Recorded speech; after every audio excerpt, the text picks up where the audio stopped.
ক্ষমতা যে আল্লাহর হাতে, এটাও মানুষ ভুলে যায় যে আমরা তো আছি 41 পর্যন্ত।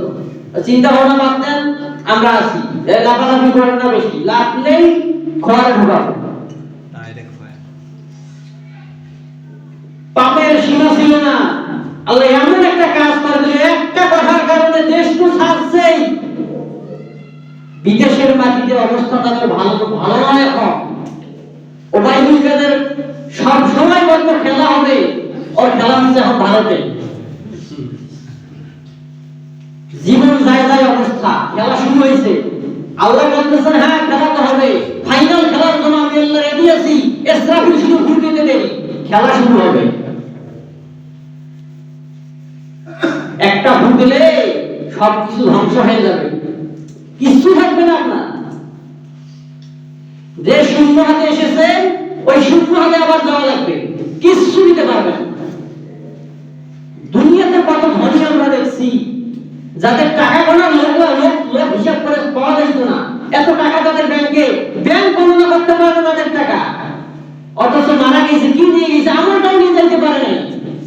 ওর কবরে জিজ্ঞেস করেন কি অবস্থা।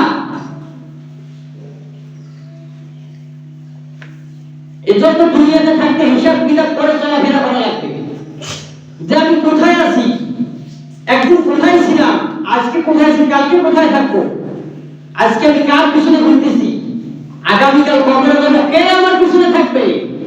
আপনি যদি দুনিয়াতে রাসূলকে না ছিলেন, না কবরে কি হবে, হাসরে কি হবে, আপনার ফুলসিরাতে আপনার কি হবে। আপনি রাসূলকে তো চিনতেছেন না, আল্লাহর বিধান আপনি বুঝতেছেন না। দুনিয়াতে আপনি যার পিছনে দৌড়ান, আপনি আগে দেখেন তো আমি যাকে ভালোবাসি জীবন দিয়ে, ওই লোকটা আমার আল্লাহকে মানে কিনা, ওই লোকটা আমার রাসূলের সুন্নাত মানে কিনা, ওই লোকটা কোরআন বোঝে কিনা। যারা কোরআন পড়বে, যারা সুন্নাত বুঝবে, যারা আমার নবীর চরিত্র নিয়ে চলাফেরা করবে, আপনি তাদের পিছনে থাকেন, কোনো সমস্যা নাই। আল্লাহ রাব্বুল আলামিন